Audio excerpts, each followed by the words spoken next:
Hello, I'm Debbie Turner Bell, and this is Arise America. Coming up on the show this hour, Susan Rice emerges as the leading candidate for the top national security job. And whatever happened to the post-racial America that some promised following President Obama's election? Also, it's a centuries-old election, cloaked in secrecy and mystery. Who will emerge as the next pope?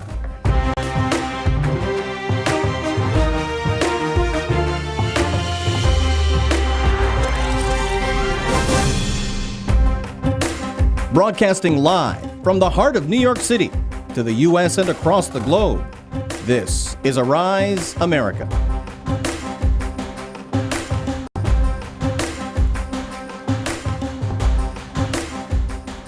Greetings, everyone, and welcome to our very first program from the United States. We are so excited to join the Arise family, already broadcasting from Europe and Africa. Every day on this program, we expect to bring you the latest news, lots of lively conversation, and we hope something that makes you think a bit differently about the world we live in. So first, let me introduce to you the folks that will be joining me here at Arise America. Now, every day we'll have a guest host, everyone from analysts to politicians to comedians. Today, we have well-known blogger and commentator Wallace Ford, and he will sit in with us for this hour. We will talk to him more shortly. Thank you so much for being here with us. Thank you. We're going to get back to you in just a minute.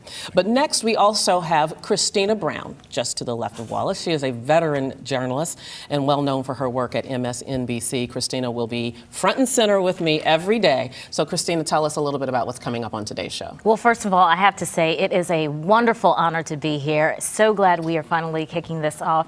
And we have a lot of stories going on that we are covering today. First of all, the Kenya election is big news all around the world. But we're going to give you some perspective on why it's an important event, particularly for this country, and why Americans should care about this outcome. Also, here's a question. Are there enough people who look like us reporting the news in the U.S. these days? Well, we're going to speak to two men who say that more needs to be done about diversity in the media. But we're also going to get an introduction to a second show that's launching in the U.S. today.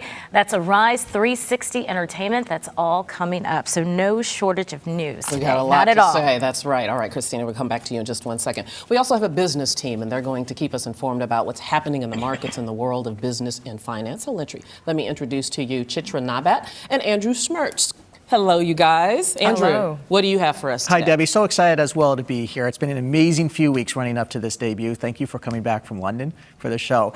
As Debbie mentioned, we're going to be talking about the markets throughout the day. You know, the markets had a blockbuster week last week, the Dow reaching a record high. But does it really have longevity? Some are calling this the smoke and mirror rally, and we'll tell you why, since it flies in the face of what's going on around the world. And of course, updating us throughout the program on business news is my colleague Chitra. That's right. And because the markets go up and down, we will give you updates on that later in the program, as well as what's happening in the world of corporate America with some top U.S. companies. Later, we'll talk about the global markets and how the world economic and business activity helps us here. And later in the program, I'm interviewing a personal finance expert on our favorite topic, taxes. It's just over a month until taxes have to be filed. We want to give you some last-minute ideas on deductions, tax savings, and maybe you might not have to file your taxes by April the 15th, and we'll tell you why and how. You know, Carmen is terrific, by the way. She's a terrific expert on personal finance. I know you've known her for a long time. Know her very well. She's so good. And over the next few weeks, we have a terrific set of lineups over financial news. All right, well, we're going to be well informed, and I really want to hear more about that no taxes on April 15th. That's right. You're not going to get me put in jail, are you? Of course not, of course. All right, we'll see you guys later in the show. Well, we have one other guest today, and that is our guest host. He is one of the most provocative voices in the political blogosphere. His name is Wallace Ford. Ford is an attorney and management consultant at his company, FordWorks Associates. He teaches public policy management and economic policy management at the School of International and Public Affairs at Columbia University. You can find his contemporary commentary blog called Point of View and his program, The Inclusion Show, online. And by the way, Inclusion is now in its second season. So, Wallace, we want to thank you so much for joining us today. Thank you so much. It's a real pleasure. And as already been stated, I'm really just glad to be a part of this inaugural process here. The first steps are always the best, and glad to be a part of it. So thank you. We're honored to have you a part. We're going to have a really great discussion, but we also want you to join in our our other discussions. Okay. So Look get your forward to it. thoughts ready, okay? Yes, yes, We're going to ma'am. put you to work, in other words. Okay, well, yes. We are going to put you to work. I feel like a thorn between two roses here. So I will be, how And sweet charming, you too. are. I like That's that. okay. That's fine. right. Or the Okay. sweet middle between, well, never mind. Okay, let's move on to some news of Keep it the clean. day. Yeah, that's right. Susan Rice, who endured a bruising public rejection of her candidacy for Secretary of State, is reportedly on track for the top national security job in the Obama administration. The position of National Security Advisor does not require Senate confirmation, and that's important because it was a few Republican senators who steamrolled her before over her statements on the Benghazi attack in Libya. The Rice news comes on a day when North Korea, Afghanistan, and Nigeria are all making headlines on the security front. And our correspondent Colin Campbell, who is joining us live from Washington, D.C., has more on the Rice story and other things. Hello to you, Colin. Give us the update. Good morning, Debbie. It's good to be here. A smooth middle. It's hard to follow that. Yeah, that's right. Susan Rice is the front runner to become the National Security Advisor. This is, of course, after her failed bid to be the Secretary of State, after she was raked over the coals by Republicans after she delivered some flawed testimony based on flawed intelligence. But this is something that Republicans cannot get in the way of. This is an appointment by the president, National Security Advisor. She will have the president's undivided attention over national security issues. And so this is the buzz in Washington that she's the front runner. There's a very short list for this position. And despite any diffraction from this, she will get this appointment. All right. Well, we want to hear more about that. But also, Colin, tell us about Hamid Karzai. He's made some provocative statements as it relates to the United States. That's right. As Chuck Hagel, the Secretary of Defense, visited Afghanistan, there were a number of bombings. There were troop deaths there. And Karzai came out saying that the U.S. is almost being supported by the Taliban. And this is kind of a weird juxtaposition. But his logic here is that the bombings and the terrorist attacks that are happening in Afghanistan are helping the U.S.'s cause to stay as an occupied force in Afghanistan. This is, of course, raising the alarm of a lot of defense specialists here in the U.S. who say that Karzai is slowly becoming what they consider to be a delusional character. So this is something that the White House will have to address in the future. But they don't have very many options in trying to deal with the pullout, the withdrawal of U.S. troops from Afghanistan. There is expected to be about 34,000 troops pulled out by February of next year. This will be done in phases. About 34,000 in February, a few thousand later on this year. But it's undetermined how this withdrawal will be affected after Karzai made these comments. Okay. Colin Campbell joining us from Washington, D.C. Thank you for that update. We'll see you again on another day. You bet. All right. Take care. I'm so sorry, Christina. You wanted to ask Colin a question. Is it possible? Can we I'm get so Colin sorry. back? Neil, our director, is in the control room. Is it possible to get Colin back? Did he move from his chair? Tell us. If not, that's okay. I'll Right. pose the question to Wallace. What kind of signal is President Obama making? But what kind of signal is he making by selecting Susan Rice as a front runner? Well, I think there's a couple of things we have to say about this. First of all, Colin was referring to Republican senators. There's two people in mind: John McCain and Lindsey Graham, who led the attacks on Susan Rice. But that was just the first wave. They led the same attacks on Chuck Hagel, the same attacks on Brennan for the CIA.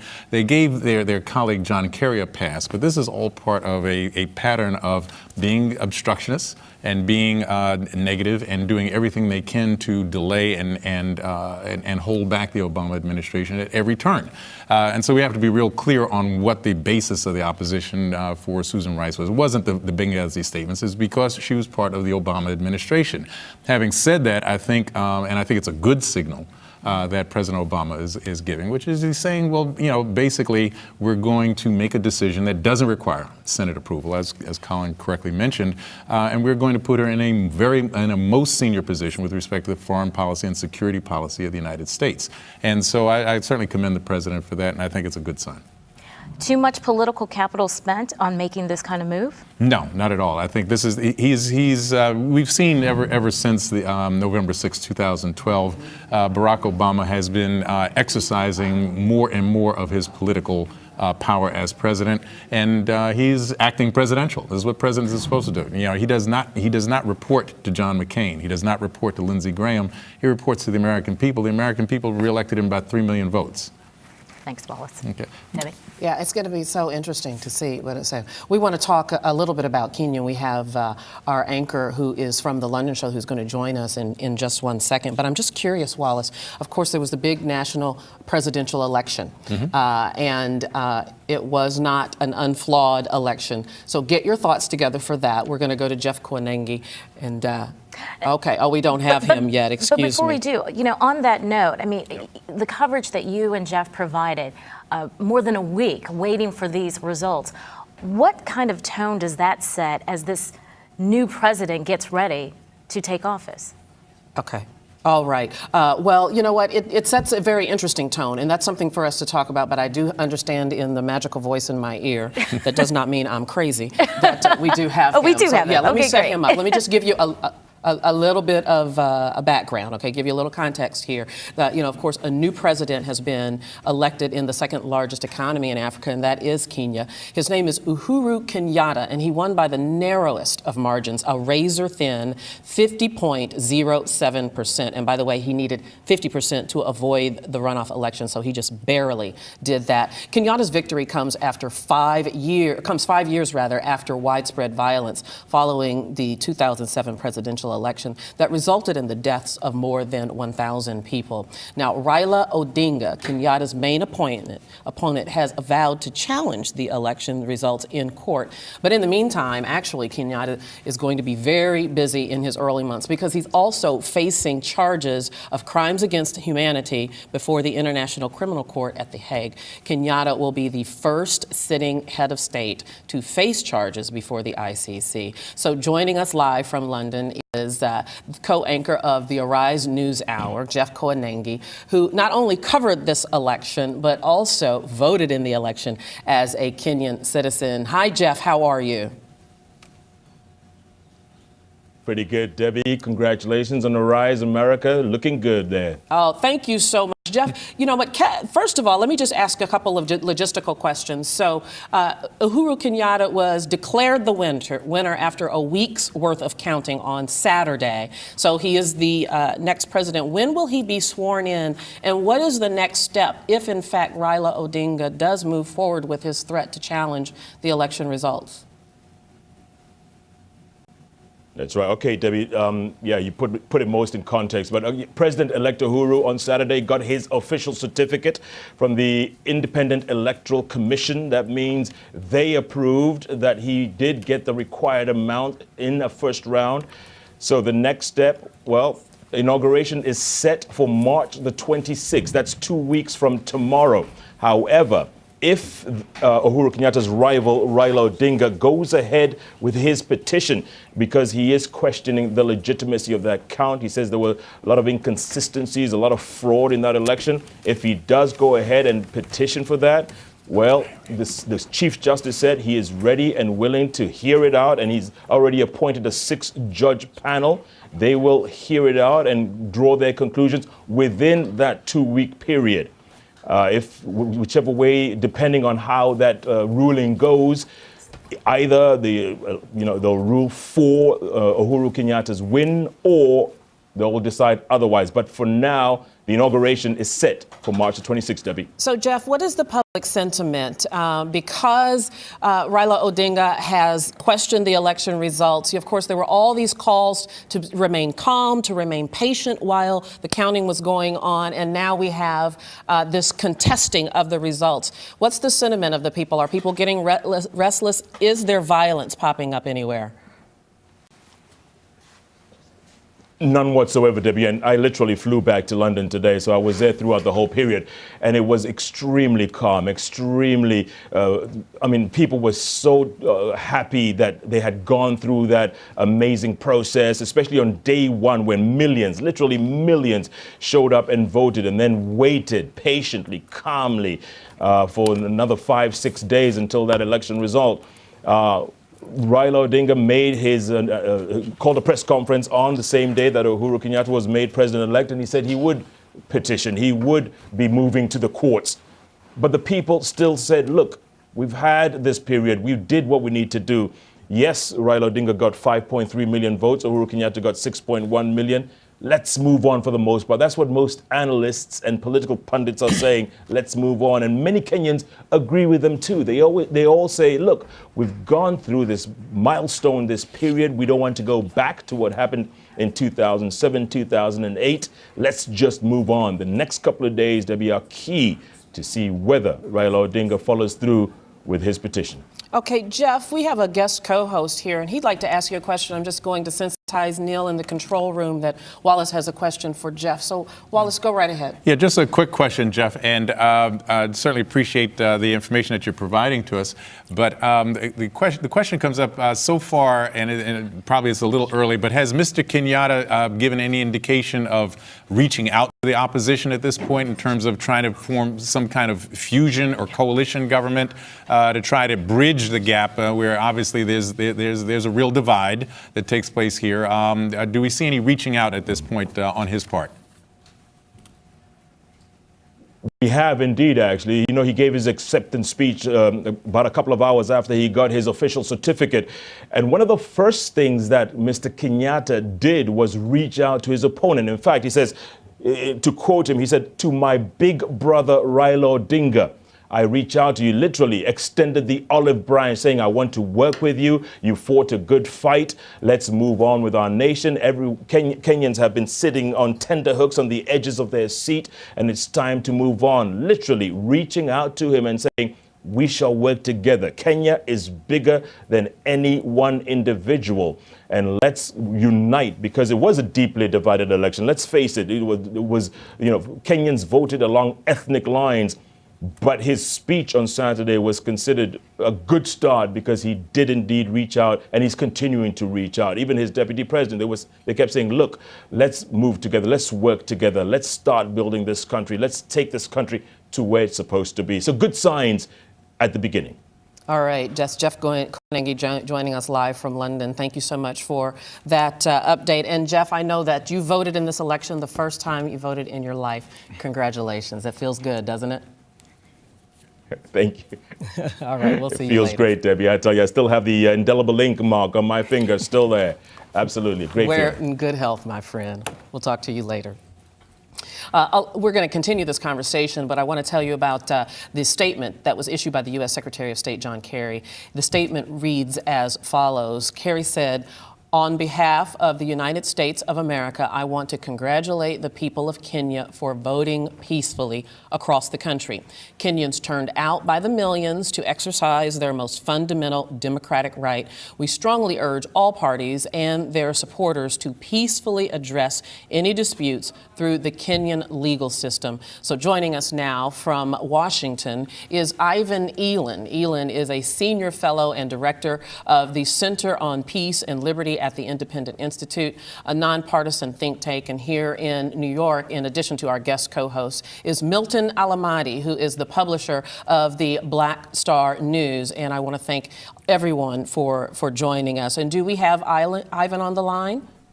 Okay, great. Yes, I'm here. Ivan, let me start with you, if I may. Can you explain the significance of the diplomatic relationship between the U.S. and Kenya? Well, Kenya is a major friend to the U.S. In that part of the world, and we use it for as an ally and a base for operations in Somalia and even in Yemen and some places like that with the military. So I think it's political, it's military, and Kenya is, of course, very important in East Africa, period. So it's one of the bigger players over there, and the U.S. has a close relationship with the country.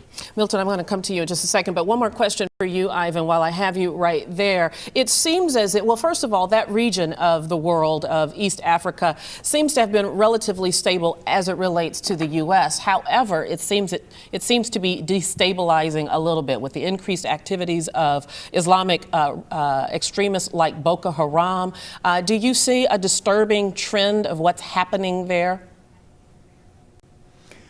Well, you're talking about West Africa or East Africa? East.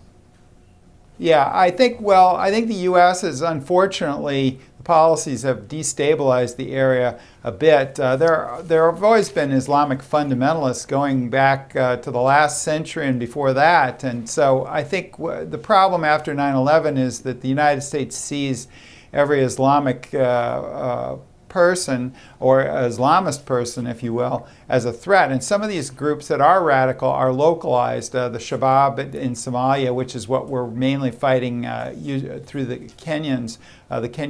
We prompted them to send an army down there. And it hasn't been very successful when the Ethiopians invaded Somalia, and it's not going to be any more successful for any other foreign forces to be down there. I think it just increases the instability and radicalizes the area. And the U.S. I don't think is intending to do that, but that's the result of it. And I think the United States, in many cases, should let some of these groups, even if they have Al-Qaeda in their name, they're regional groups, and I think they should be, the United States should avoid pursuing them if they're involved in local issues. It's much better to let the countries in the region handle this, and Kenya could handle it to some extent, but I think the problem is U.S. backing of Kenya.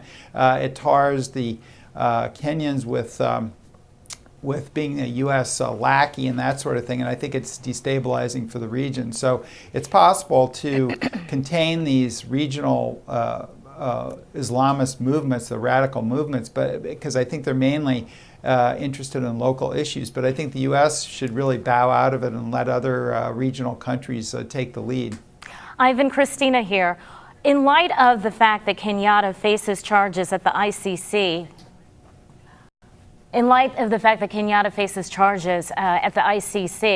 how then does that affect the U.S.'s relationship with Kenyatta? How do they move forward?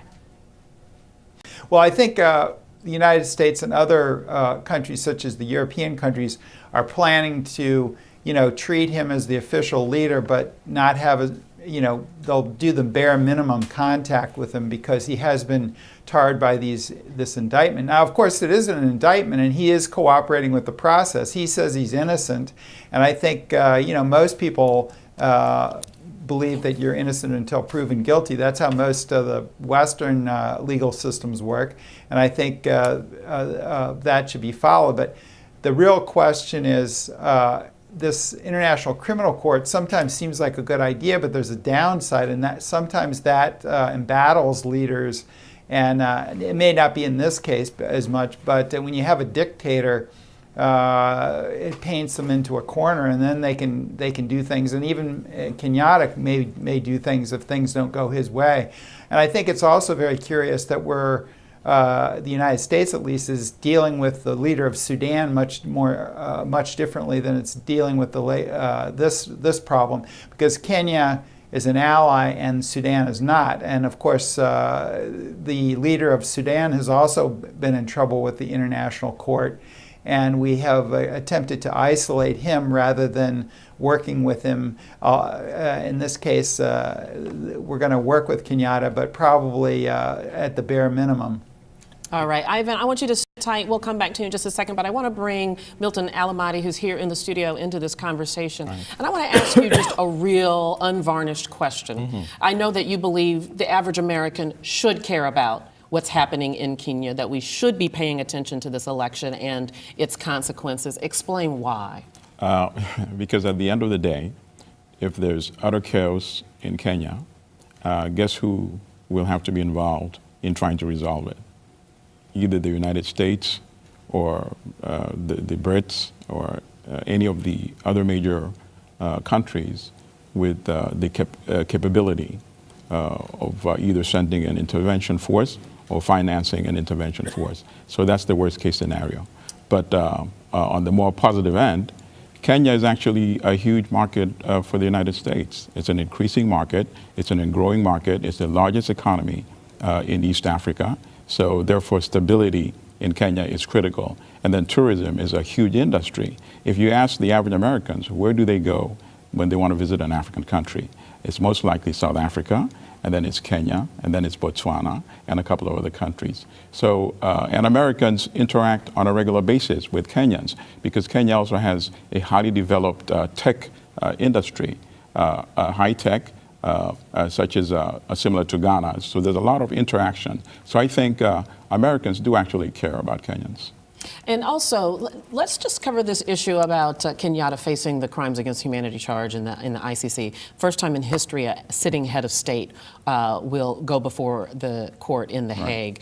I believe you have an interesting perspective that these charges actually helped him in the election. That's My understanding, based on much of the reading in local press in Kenya, and then following social media as well. It might have been a much tighter election had the ICC not become involved, because then his base rallied behind him and saying, you know, we will make sure that Kenyans determine the outcome of this election and not some outsiders. So ironically, it worked out in his favor. I'm sure he would prefer not to have those charges, of course. Absolutely. I want to go back to Ivan if we can. Ivan, there's an interesting point to be made where it concerns the U.S. and their involvement in other countries, that sometimes we make enemies where there were not enemies before. For instance, Somalia and Yemen. Are we in danger in this case of doing the same thing if we get involved too much? Well, I think Kenya is a different story. We certainly have made new enemies in Yemen, and we have the potential of making new enemies in Somalia. Kenya, I think I agree with it. The West and the United States in particular sometimes doesn't realize that when we get involved in a direct way, it taints things. And I think it probably did help Kenyatta in the election, simply because these ICC things are perceived as being a Western persecution, maybe even neo-colonial in nature. And so that's the downside to the court, and I just mentioned some other downsides to the court. So the court itself has a good goal of bringing people to heel for human rights violations, but sometimes you get these effects that this is a Western concept and we're being persecuted. And so I think the U.S. could make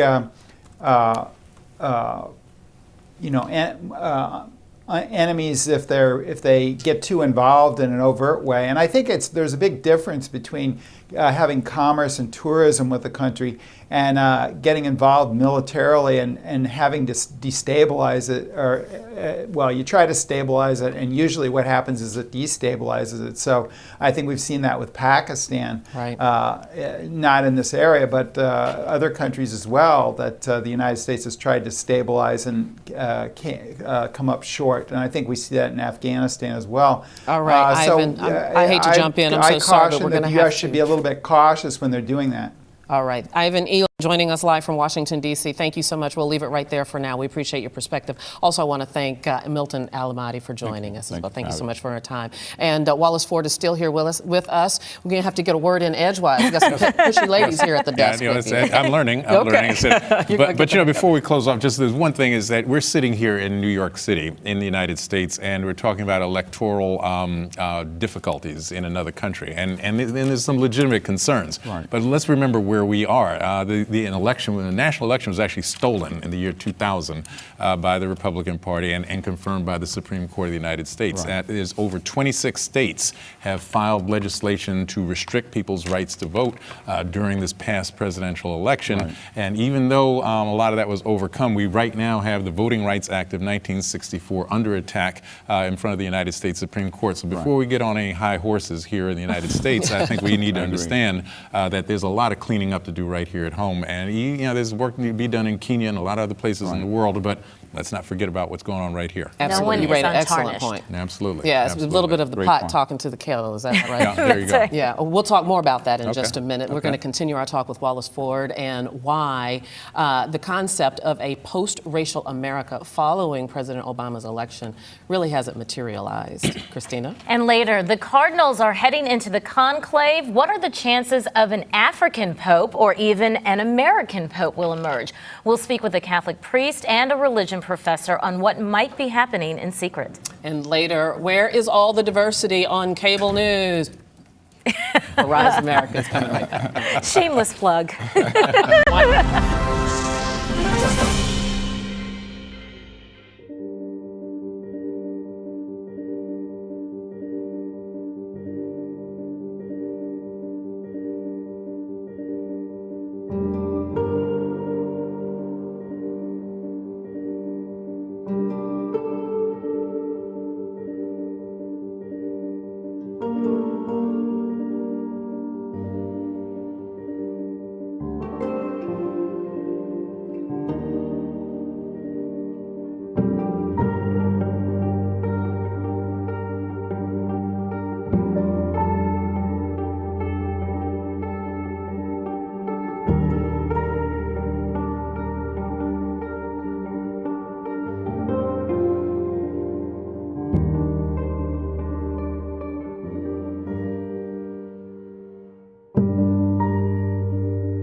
No. After this nation elected its first black president, some people were quick to suggest America has entered a post-racial era. Just a few months into President Obama's second term, many are still looking for this so-called post-racial America. I don't know if you heard Christina, but she laughed when she said that. She's waiting on it to take root. And Wallace Ford, who is here with us for the whole hour, is specifically here to help us understand more about this. And so we just want to say welcome to you again. Well, thank you again. So Christina laughed when I said, where is this post-racial America? Why would she or anybody else laugh at that? Driving while black. Yeah. Well, yes, or even just what is it? LWB, living while black. Living while black. But the thing is that the way that I've tried to look at it is that it's either a myth or a fable. And you say, well, what's a myth? A myth is a story that's told to somehow promote certain values, and it may or may not be true. A fable probably isn't true, but it's told to entertain and to make us feel good at the end of the day, but also to teach a lesson. And so the myth of post-racial America is meant to somehow glorify the ideals of this country that are stated in the Constitution and the Declaration of Independence, and the election of Barack Obama is proof positive of this. Then there's the fable, of course, which you tell these stories, and the lesson is that if you look for progress long enough, you'll see progress take place. And look, Barack Obama got elected. You have a black president of the United States. The point of fact, of course, is that it just is. These are fabulous, as in fable type of perspectives. It doesn't comport with the facts. Barack Obama's election was one of those anomalies that takes place. Maybe a comet goes across the sky. Everything fell into place for a absolutely brilliant tactician and politician whose opponents seemed to do everything possible to shoot themselves in the foot. Right up to John McCain selecting what arguably had to be the worst, most incompetent, and literally stupid vice presidential candidate in modern history. Oh, you went there, did you? Yeah, absolutely. Tell us how you feel. Yeah, well, Don't there you go. hold Yeah, back. so, it might have been a closer election if Sarah Palin wasn't his running mate, but he just made sure that he would. And then, of course, the economy went totally down the hole in October, less than 30 days before the election. And so Barack Obama got elected. And what we saw since then is not a post-racial I would argue, situation, but really kind of lanced a boil and let people feel free to express themselves on racial matters in a way that we just hadn't seen in quite a long time. And so you had the Tea Party movement showing pictures of Barack Obama with a bone through his nose and dressed like the Joker. You had a congressman, United States congressman in the United States Congress called the President of the United States a liar and raised $1 million that night because people thought that was a good idea.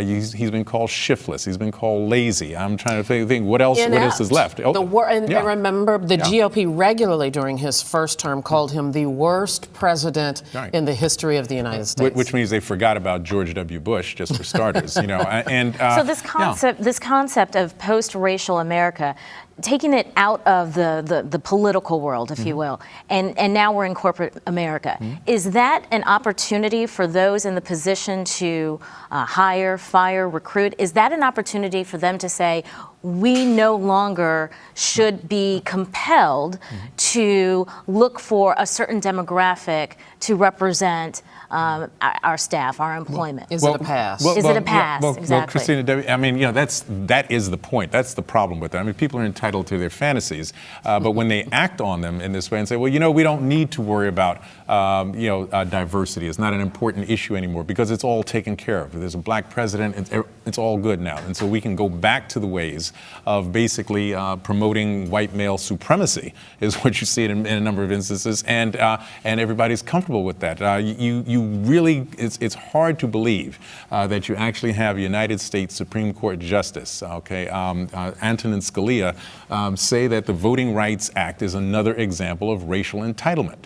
Okay, black people were lynched, burned, killed, and massacred in huge numbers throughout the South. And to suggest that the Voting Rights Act is some kind of racial entitlement as opposed to correcting... But that speaks to the disconnect, does it not? Yes, because essentially what that's saying is that there is clearly a segment of our population that sees, because there is an African-American president, then there must not be all these other problems. So there's a disconnect between what one person has accomplished and how that is representative of the larger group. And to the point that you just made, it seems to me, just from my casual observer, non-expert point of view, that people's perspectives about race and bias have become much more overt. Yes, during the Obama administration. Absolutely. You pointed out him being called a liar. I don't know how many presidents have experienced that. I'm thinking of the governor, the governor of Arizona. Remember when he got deplaned, pointing her finger? Right.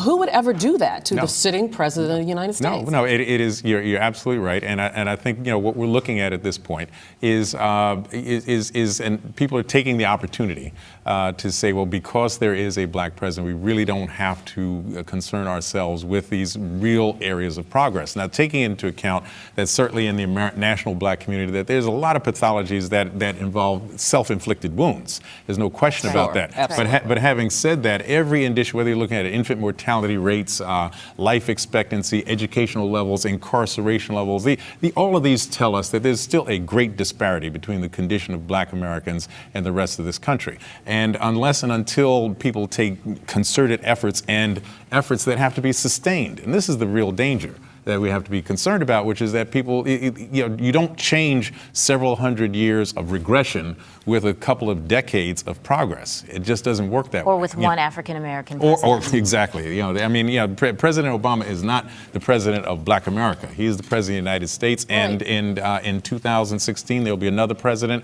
And if the programs and initiatives that have brought about progress for just regular everyday people don't continue, it really, his presidency will not be seen as a transition with respect to this post-racial business. I just think it's very dangerous talk. Very it is dangerous indeed. talk. And you know what? I had recently a conversation with a colleague, quite frankly, that I won't call out on TV, but who do it, Debbie, do it. used no, I can't do it. But who used the president being, our first black president as an example that we have gone beyond race. And then he even turned it on me and he says, "Look what you've accomplished. You did all this stuff and you're black. Haven't we gotten beyond race?" And my response was, but how much more could I have done? Sure. And how faster would I have been able to do Absolutely. it if I were a member of the dominant culture? Yeah, and in any event, I mean, you can't pick, you can't cherry pick examples. Right. I mean, there's just too much data, there's just too much information, and just what we see in terms of how people live, that we know that more change needs to take place. You can't say because Barack Obama is president of the United States, Ken Chenault is chairman of American Express, Deval Patrick is governor of Massachusetts, game over. Done. It doesn't work. Yeah, exactly. And that's need what for some any more people help. would seek to have happen. I mean, you can just in a totally different area, the National Football League, just this past season, for those of you football fans out here, there were 8 coaching positions, about 6 general managers positions that all opened up at the end of the season. Not one was filled by an African American. How is this possible? How is this possible? You have black people running all over the place, playing football, coaching football, assistant coaches. Couldn't find one. The phrase okay? itself, Yeah, so, the phrase it's all over the itself, place. post-racial America, to me, seems like there's no there, essentially. But aren't there expectations or aren't there standards that we should be trying to achieve, that we should be looking to, that indicate we are moving forward, we are making gains? And then if so, is it so hard or is it so out of the realm to say, we are getting closer to that? We may not be there now, but we will be at some point. Well, I mean, I think it's very important to stay positive in all of this. I think, my son is 16 years old, and his mother and I speak to him every day about the potential and the possibility to be great. And I think we want all of our children to expect that and to believe in that. But we all have to try to find some ways to make that possible for them. Just saying it doesn't make it so. Yeah. Indeed, there, as you mentioned, there's all kinds of obstacles. There's all kinds, and there's always subtle. I mean, there's no more signs that say no blacks allowed. There's no signs that say for whites only. But somehow, when you look at the Fortune 500 and you see only maybe about 5 or 6 black CEOs, you say, well, there may not be a sign up there, but obviously, there's any number of people I know who could run a company into the ground, as many of these white CEOs have done, but you don't see people given those opportunities. Let me ask you this question. And my perspective has changed as I've grown up, and I'm not here just to talk about my opinion. However, do you think it's possible to achieve a post-racial era? Yeah. And should we achieve something called a post-racial era? Well, I'll tell you. Let me give you one small example. Okay. And I said, I will feel like we're approaching a post-racial era when there's not a single Confederate flag flying over a single state capital in the South. And I mean, just something that simple. I mean, the Confederate States of America fought to preserve slavery, and the flag that they fought under is now flying over state capitals. And people say, "Why are you offended? Why would you be offended?" And the example I would just use: imagine if we're in some provincial government in Germany, and the provincial burger has a swastika flying over the flag. But we're not anti-Semitic anymore. That's okay. It's just a flag. It's a part of our culture. It's just the good old days. It's just part of our culture. Sure. And once people can make that connection and that understanding, then I think we might start talking about it. And just back to a football example again. It's football. On occasion, when the National Football League team in the nation's capital no longer operates under the racial slur Redskins, okay, then maybe we're talking about post-racial. But people say, what's the problem with that? What's the problem? Well, you go to the Navajo Nation, right, and go meet with some Navajos, and you try and call them by that name and see how you better be moving fast at that point. And well, you say, well, but I mean, it is that kind of just basic human sensitivity. When we're looking at people as humans and not necessarily by labels, then maybe we're looking at that post-racial point. We're not there. We'll try and get there. The truth is, we could talk about this for the rest of the show. I thought we were. Well, we're going to keep you to talk about some other things, so you sit tight right there. Thank you very much for that. Thanks. You are going to stay with us as a reminder and join us for some other discussions. But first, let's check with our business correspondent, Chitra Nabat, who has a look at the markets and the top business news of the day. Chitra? Thank you, Debbie. Markets are building on the record highs from last week, which were caused by job growth, a decline in unemployment to 7.7%, and a recovering housing market. The U.S. Central Bank, by keeping interest rates low and buying $85 billion in bonds each month, this also supports the economy and helped to boost those record highs. The Dow Jones, S&P, and NASDAQ are all holding the line, with the Dow Jones right now posting just over 14,300. The S&P is just over 1,500, and the NASDAQ is just over 3,200. Some top stories for you. Martha Stewart is in court again. This time, Macy's is suing Martha Stewart Living Omni Media and JCPenney for breach of contract. Macy's said it had the exclusive right to sell some Martha Stewart products like bedding and cookware. According to Macy's, this was violated when JCPenney bought 17% of Martha Stewart Living and began to sell some of these exclusive products in its stores. Debbie, this seems as though it's becoming personal, because Macy's feels that it helped Martha Stewart and the company rebuild after she was released from prison in 2005. It does seem a bit like Groundhog's Day. I know that she testified last week in court. What did she testify to, Chitra? She maintains that that Martha Stewart Living Omni Media did not breach the contract. And, you know, she said that in 2011, she called the Macy's CEO, Terry Lundgren, who was a friend, and she let him know that she was going to be doing this deal with JCPenney. And what she was trying to do was to build a store in another store. She is allowed to do that by the contract. But now the judges have ordered all three parties into mediation, and he's hoping they can get to resolution in the next month. Okay, well, we'll see what happens with that. Let's move on. Of course, we've heard a lot about incidences happening on cruise lines, and there's yet another cruise line that's had trouble, Royal Caribbean. What's the update there? Royal Caribbean, a popular cruise line, which is both American and Norwegian owned. They've gotten into a little bit of issues. Their ship Vision of Seas just docked in Florida, and 105 passengers came off board ill. The company released a statement saying that they think it's stomach virus, something called norovirus. And Royal Caribbean maintains that they've got the highest health and safety standards. Their customers, it's very important to them. And they say that they do thorough cleaning on board at all times. I'm sure they are worried about their customers, but they've got to also be worried about their image behind this, yes? Risk, risk, and risk. Reputational risk, operational risk. We'll see if customers make any claims, but the shares have dropped 3%. Okay. Chitra, thank you so much. We'll see you again later in the show. All right. Well, across Rise this morning, we're covering the ongoing budget crisis, the diplomatic blow-up in Afghanistan, and we have Colin Campbell in Washington back with us. And so let's start with the sequester, Colin. That's right. The budget debate continues in Washington, and House Budget Chairman Paul Ryan, of course, the former presidential candidate, is going to propose another budget early tomorrow morning. Now, of course, he's Republican, so he's not going to introduce any new tax revenues. This was a fight that was made during the fiscal cliff deal, something that the White House really wanted and still wants as part of the budget negotiations.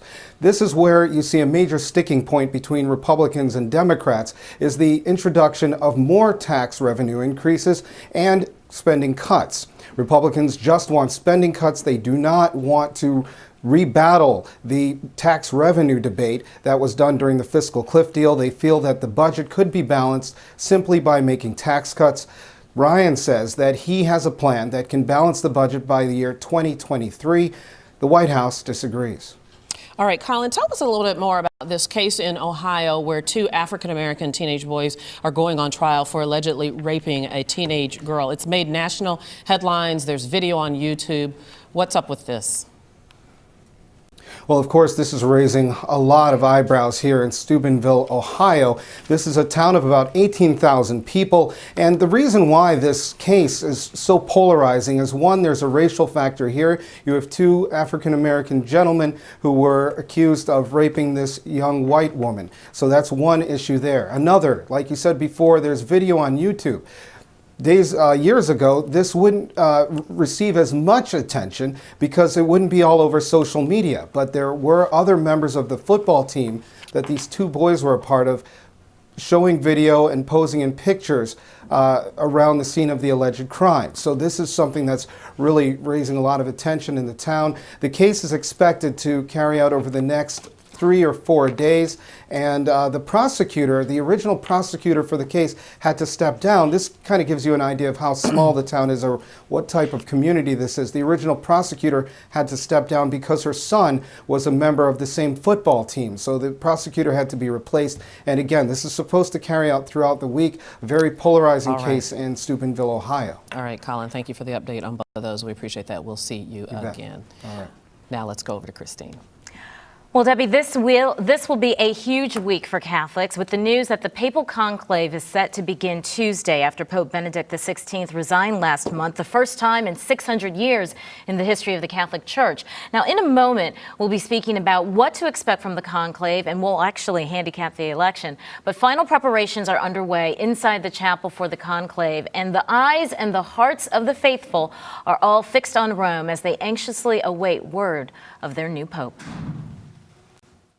This is the last public view of the world's cardinals you may see until they elect a new pope. The cardinals gathered inside St. Peter's Basilica to pray, debate, and choose the next man to lead the Catholic Church. It began last week when the final electing cardinals arrived in Rome to set a date for the conclave. Workers have been busy inside the Sistine Chapel, turning the famous landmark into a polling site for the cardinals.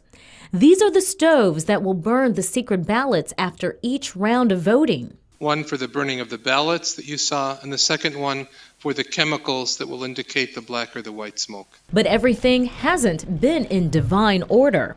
In an unexpected development last week, the U.S. Cardinals suddenly canceled their popular daily briefing after concerns that details of the election proceedings would be leaked. The Vatican is denying that it pressured the Americans to keep quiet. It is not up to us to judge what any of the cardinals are doing. The second point is no other Episcopal conference or group decided to hold conferences as the Americans were doing. The cardinals have all taken an oath of secrecy, but some could not resist talking with reporters. I'm not revealing anything of what's taking place within the congregations. So you don't feel there is an outright ban on interviews for all cardinals?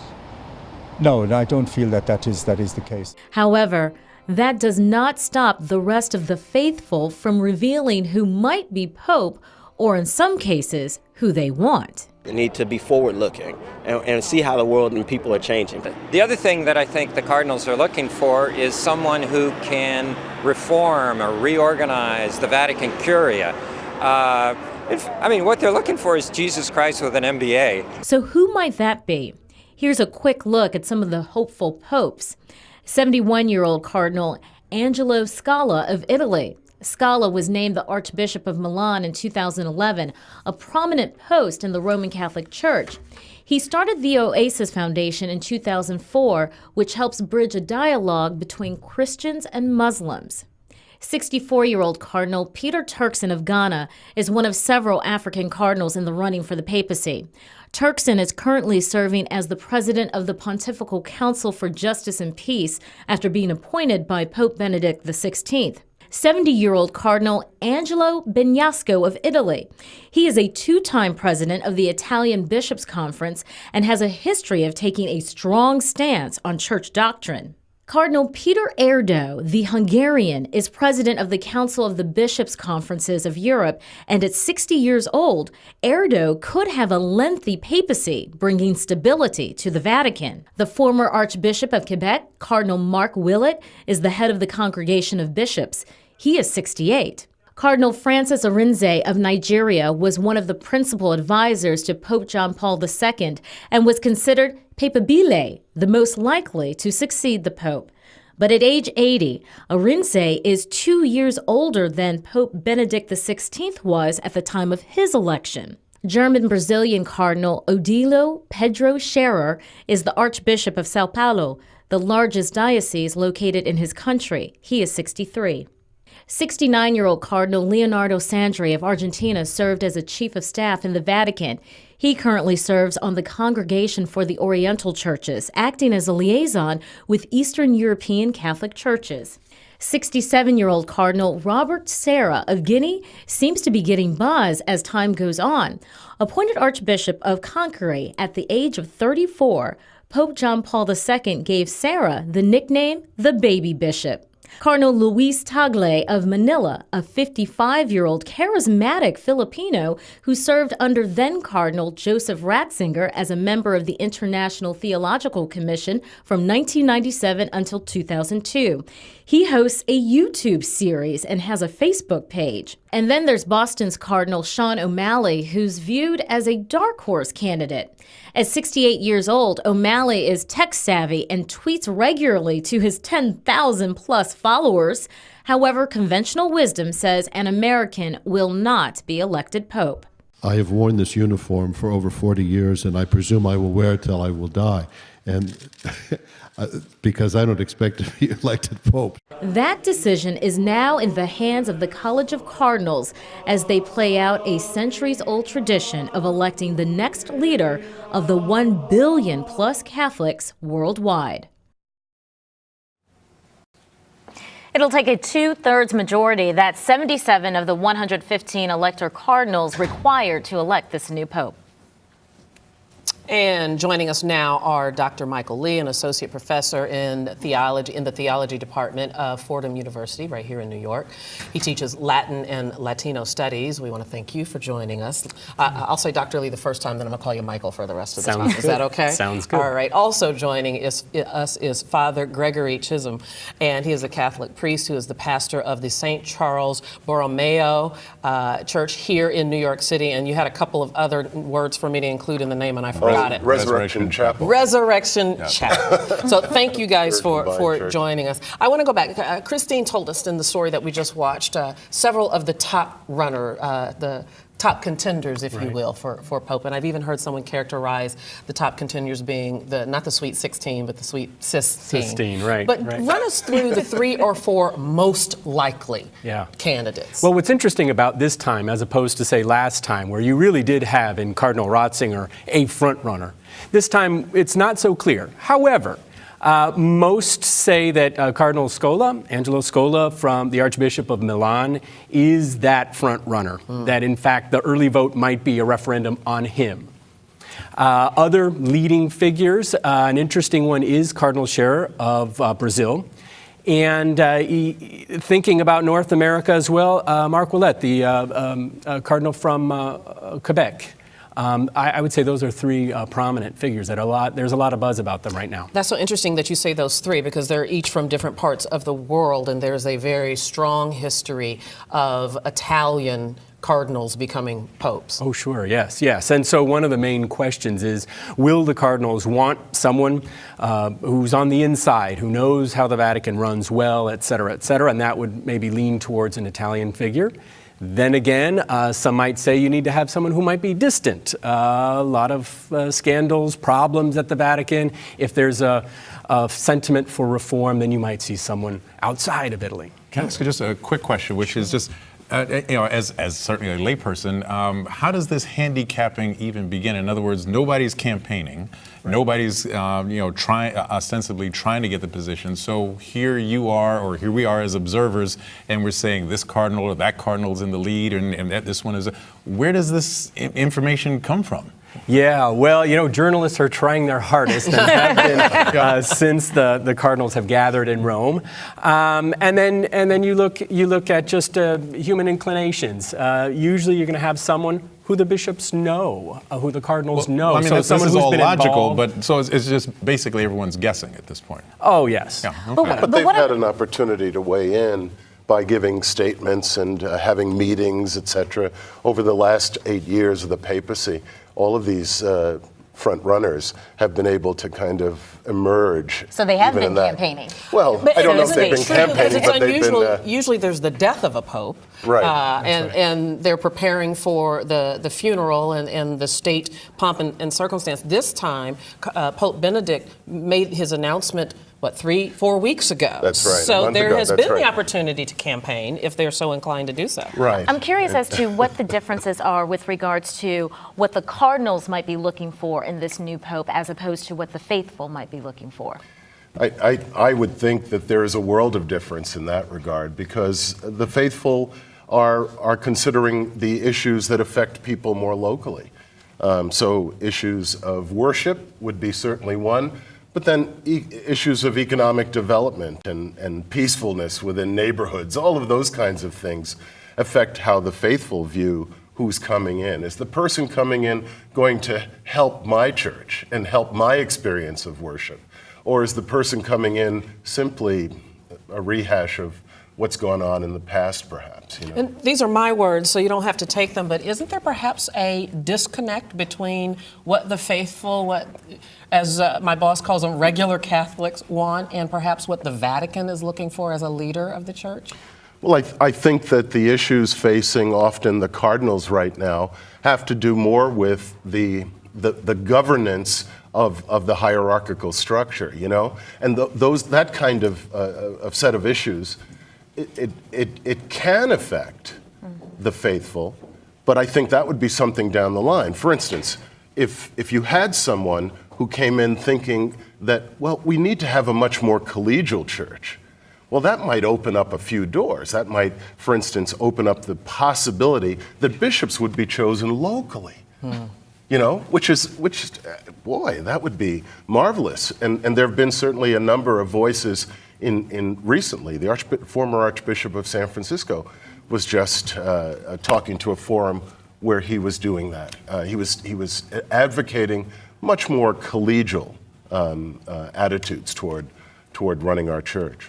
This whole idea of the disconnect, though, which is, I think it's just, you know, in any institution, and if, you know, without being sacrilegious, you know, I mean, the Catholic Church at the end of the day is a huge, large historical institution with certain traditions in place. The people who are, as Christina pointed out, the faithful, you know, we go to church and we participate in the church locally, as you said, but there's a lot of issues that the church is facing, which, it would seem that, you know, just like in any other institution, the cardinals and the people who are running the church. I'm sorry, Wallace. I'm going to have to interrupt looking at the status quo. You can't hear what I'm hearing in my ear. Okay. We've got to stop right here and leave it right there. But She's our Pope. How about that? She's our We have Pope. another hour of Arise America coming up, so don't you dare go anywhere. We got lots more good information. See you in just a bit.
And welcome back to the second hour of Arise America. If you're just joining us, I'm Debbie Turner Bell. This is our debut show here in the U.S., and we're here bringing a diverse mix of opinions, people that you may not typically see on cable news. I want you to also meet my colleague, if you weren't here at the top of the first hour, Christina Brown. Tell us what else is coming up in the show. Hi there, Debbie. We have had, first of all, a jam-packed, wonderful first show. We've got a lot of stories that we're working on. Our business correspondent, Chitra Nabat, has an interview with Carmen Wong Ulrich. I probably butchered that name. Carmen, you got really close. I tried. Chitra, you'll have to correct me on that. But we're going to be going live to Rome. As you know, the Papal Conclave begins on Tuesday, so we're going to be talking about that process and who the front runners are, so a lot going on. Debbie? All right. Now, Chitra, what are you going to be talking about this hour? We're going to be talking about taxes with Carmen Wong Ulrich and giving you some ideas. And I know, Debbie, you said to keep you out of jail. Keep me out of jail, baby. And we most definitely will do that. We need you here to make some of that peach cobbler. Okay. And we're also later in the hour going to be talking with our global business editor in London on what's happening with the global markets and how that's impacting us here in the U.S. All right, Chitra, we'll look forward to all of that. Thank you so much. Well, all eyes in the Catholic Church are on Rome this week as the conclave of 115 cardinals begin the search for a new pope. There is much speculation about who will be elected into the papacy and how the new Holy Father will guide the church in the coming years. Vanita Nair is in Rome and joins us with more. Vanita?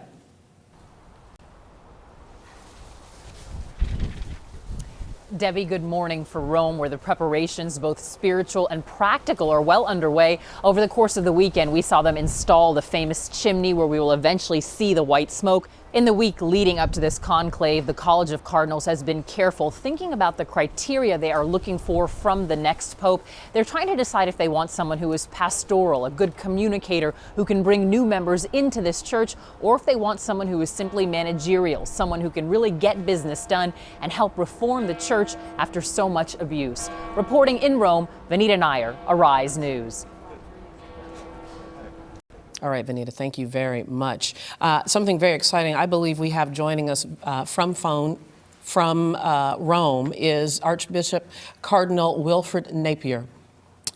I was misinformed. I'm sorry about that. Well, then we want to continue the conversation that we started at the end of the last hour. We have Father Chisholm, who is from St. Charles Borromeo Church right here in New York City. Of course, my co-anchor, Christina Brown, Wallace Ford, who is our guest co-host today, and then Dr. Michael Lee. And we've been talking about the selection of the Pope. I want to go back. We talked a little bit about the front runners, but there's also a very interesting contender, Cardinal Peter Turkson, who is from Ghana. And if he were to become Pope, he could arguably be the first black pope. There have been other popes from Africa, but not sub-Saharan. Is that likely that he might become pope? I think most people are saying that it's unlikely. Of course, we see how predictions can be out the window. What has he got going for him? He's got a combination of pastoral experience, but a lot of experience in the Vatican. He's been on the International Council for Justice and Peace, and there has spoken eloquently about global poverty. And so a lot of see him as a charismatic figure, kind of young, so some might be nervous about electing someone so young, but a lot of good qualities and a really intriguing person. But Turkson also, Dr. Lee, has made some inflammatory remarks in the past, to put it lightly, to include basically saying that the reason why Africa had escaped the HIV devastation that has appeared in so many other places is because of homosexuality taboos. Statements like that, I would assume, would certainly jeopardize his front-runner status. Absolutely. Yeah, I think so. He has these qualities. I think some people are thinking he might need a little more seasoning. Can he put a quote like that past him? He also made a gaffe in an international synod. And he's not the only one. There's quite a few cardinals that have made pretty bad gaffes, to say the least. Sure. I mean, there is a kind of naivete on some issues, perhaps some issues regarding not just human sexuality, but also women and how women would participate in leadership and management of our church.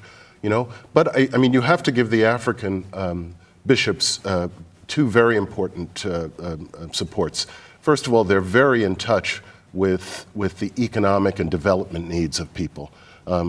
They would certainly constitute a real shift in our focus to the Southern Hemisphere. That would be very, very important. Those needs are considerable. The other thing is, from a more local point of view, they are in touch with wonderfully dynamic experiences of worship. and they are not ashamed of it. One could see and envision an African pope who would be hosting a service in the Vatican where there would be drumming and dancing, etc., all of these kinds of things, and exuberance in liturgy, which is very much a part of the experience of people of color in the United States. You know, so that would be a very important welcome aspect. I want just a yes or no because we're almost out of time. Yeah. Of course, we've seen a demographic change in the Catholic Church over the years. Have you seen that in your church, in the congregation in your church? Well, I have, in my ministry, I've only served Black and Latino people. So largely that's what I'm serving. I always serve in cities. All right, fair enough. Yeah, you're disobedient. I told you yes or no. I want to thank Dr. Michael Lee as well as Father Chisholm for being with us. We appreciate You're the Pope. Thank you. He's a sinner. Forgive him. Pope Debbie here on Arise Amorca. Let's move on to something else that's actually really quite interesting. The Kentucky Senate race is about to get some star power, as it were. Actress Ashley Judd is said to be close to deciding to run for the Democratic nomination for the U.S. Senate. The Huffington Post is reporting that Judd also told allies that she will announce her run sometime around the Kentucky Derby, which is in May. I don't know why that's funny to me. The campaign could be a wild one with freewheeling actress taking on the sharp-tongued five-term Republican Senator Mitch McConnell. So that will be very interesting to watch, and we'll bring you more on that when we learn more about that. All right, well, now it's time to go back to our business correspondent, Chitra Nabat, to give us another update of the business and finance world. Chitra, over to you. Thank you, Debbie. It is not too late to file your taxes. We're in the heart of tax season, and today we have our personal finance expert with us, Carmen Wong Ulrich. Carmen is president and co-founder of Alta Wealth Management. The list of achievements is long, but to give you a sense, she's written a couple of books, the most recent being The Real Cost of Living. Carmen, thank you so much for being with us today. Thank you so much for having me today. So rumor has it that you've not finished your tax return. Oh, absolutely not. And a little secret, I haven't either, and I have an accounting designation, so I think that makes me worse. Listen, see, as a CPA, you understand this is an incredibly busy time of year for anybody in business, right? So what I do is I file for an extension every year because it's summertime, a lot more quiet, I can focus and pay attention to it, and there's nothing wrong with that. The only thing that you got to realize, though, is that if you owe any money, it's owed on April 15th. You don't file an extension for what you owe just to file. So you want to make sure that you pay what you owe before April 15th. I know your first tax tip is that it's not too late to make 401k contributions. Right, to after-tax contributions to a 401k, or let's say you have a Roth IRA, or if you work for yourself, a simplified employee pension, a SEP. You still have time to put money into that and have it as a tax deduction on your taxes, except for the Roth, that's not a deduction. Okay, because I was going to say people don't fully understand the difference between the Roth IRA and regular 401k. A Roth is an amazing thing, and here's why. Even though it has income caps, right? So if you make over a certain amount as a couple or a single, you can't have one. But if you can, and you fall under those categories, you basically can put money in after-tax money, right, that you have in your checking account, let's say, grows tax-free, and it's not taxed when you take the money out in retirement. A lot of folks don't realize that your 401k and your traditional IRA, when you take those distributions in retirement, you pay taxes on them as income. And since it's tough economic times, people do dip into their 401k. Oh, please don't. And you recommend that people be aware of the hardship withdrawal that you might be eligible for. What exactly is that? Yeah, I definitely advise against, this is absolute last resort to either borrow from your 401k or take money out of it. But here's a way to make it a little bit easier. Because if you take money out of your 401k before retirement age, you will have penalties, fees, taxes. You could lose almost 50% of your money.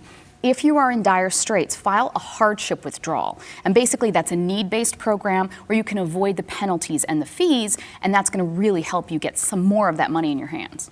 So moving on to the long list of tax deductions. Yes. There are many that people don't think about or that they miss. There's many, many, many deductions. So I know one is professional fees and dues. What Sure. are your thoughts on that? Well, that's the thing is that the IRS wants to encourage people to build themselves up in terms of their careers, right? So those dues are a deduction. Also, if you're looking for a job, make sure that you keep in mind that as you're looking for a job in the same line of work, it has to be in the same line of work, that there's a lot of deductions you can take. For example, maybe it's a long travel that you have to take for the interviews. That's a tax deduction. Someone helped prepare your resume. That's a tax deduction. So you want to make sure that you take all of those while you're job hunting. So so that falls under the category of job search expenses. But in Yes. that case, you have to keep the receipts, keep detailed records on an Excel spreadsheet or whatever it is you might use, because you might need to provide that to the IRS if and when. I'll give you something easier. If you can use a credit card or a debit card, basically when you use the card, most cards now enable you online to categorize your expenses. So they can give you an end of year statement and you can say, how much did I spend on cabs? How much did I spend on, and you can basically pull out those amounts total. It's a really good system to use. So you can keep it totally separate, discrete, very easily trackable. Yes. please do. Education expenses, it's all about investing in self and Exactly. professional education. A lot of people take executive education or on-the-job training. Does any of that qualify? Some of it does qualify. You want to make sure and see what your company is paying for versus what you're paying for. Of course, you can't deduct it if your company's paying for it, reimbursing you. But you want to make sure that, again, this has to be in the same line of work. A lot of folks are changing careers these days. Unfortunately, if you do that, those things aren't tax deductible. Now, a lot of people are still doing telecommuting, even though Marissa Mayer and the Yahoo CEO says no more Same working here. from home. A lot of people still do telecommuting. Absolutely. And, the global virtual workplace, so Right. home office expenses. Here's the thing, too. If so many more people are independent contractors or freelancers, and this is the way the world of work is changing. So if you are that and you do work from home, understand that as long as it's a formalized work from home process, you can deduct a lot of things, even a portion of your internet connection. Maybe there are subscriptions that you pay for, your electricity. So keep in mind that if you can formalize yourself by incorporating yourself in an LLC or an S Corp, more and more of that can be deductible as a business expense. And when it comes to medical expenses, there's different thresholds and percentages.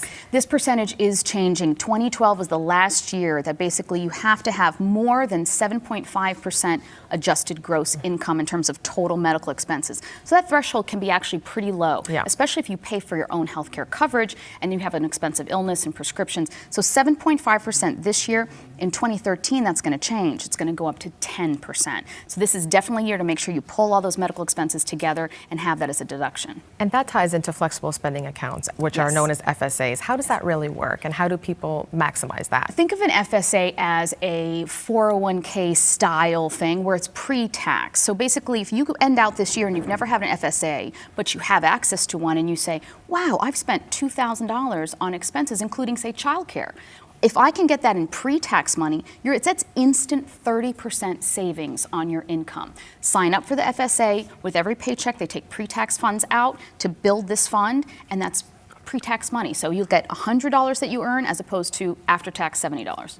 Taxes can be very complicated, as we've been talking about. Yes. When should you decide between doing it yourself or maybe getting a tax preparer? If you have several assets, if you have a more complicated tax situation, if you work for yourself, if you have various forms of income, maybe you have some really big losses this year from a business or capital gains, you want to use somebody who's a tax pro, a CPA like yourself, who's Not doing me. something else, Not but me. to actually go ahead and do it. It does cost more, but there are going to be more tax savings. And make sure you find somebody who knows how to work with someone like you, who has experience working with someone like you, because that person is going to very well know the system, make it very efficient, and get you as many deductions as possible. And in terms of being proactive for next year, record keeping records, I know that's something you're very passionate about. Yes, I remember back in the day when we used to bring the shoebox full of receipts. There's no need for that anymore, especially if you're using cards. And of course, I'm going to say always pay off the balance on a credit card in full so you don't incur any costs.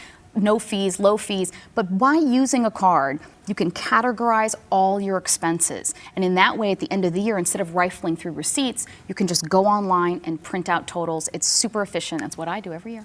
And some people, they get a lot of huge tax refunds. Is there any way to manage that better? Don't get one. There's one. Here's why. Basically, if you're getting a giant refund, it may feel good. You may depend on it, let's say, to pay off a credit card balance or some other bill, or even take a vacation. The problem is that basically you're letting the government hold on to your money that's yours, and they're acting as your savings account. You need to build your own savings account. So let's say you're getting a big refund this year and you see how much it is. Here's what you got to do. Go online, shop around for a no-fee, interest-earning savings account, and put aside every month, divide that by 12, and put aside every month that money and basically make your withdrawals number different on your W-4, go to administration and change that so that you don't owe any taxes, but you're not going to get a big check at the end. And you have that money should you need it. Carmen, thank you so much for all of your wonderful tax tips. You've helped myself, and hopefully you've helped Debbie as well. I hope so, too. Thank you so much. Debbie, Thank now you. back over to you. All right, I think you have successfully kept me out of jail. Thank you so much. I appreciate that. Well, now we do have Cardinal Wilfred Napier. He is the Archbishop of Durban in South Africa. He is in Rome, joining us live via telephone, preparing to go into the conclave that is set to begin to elect the new Pope. Hello, Cardinal Napier, can you hear me?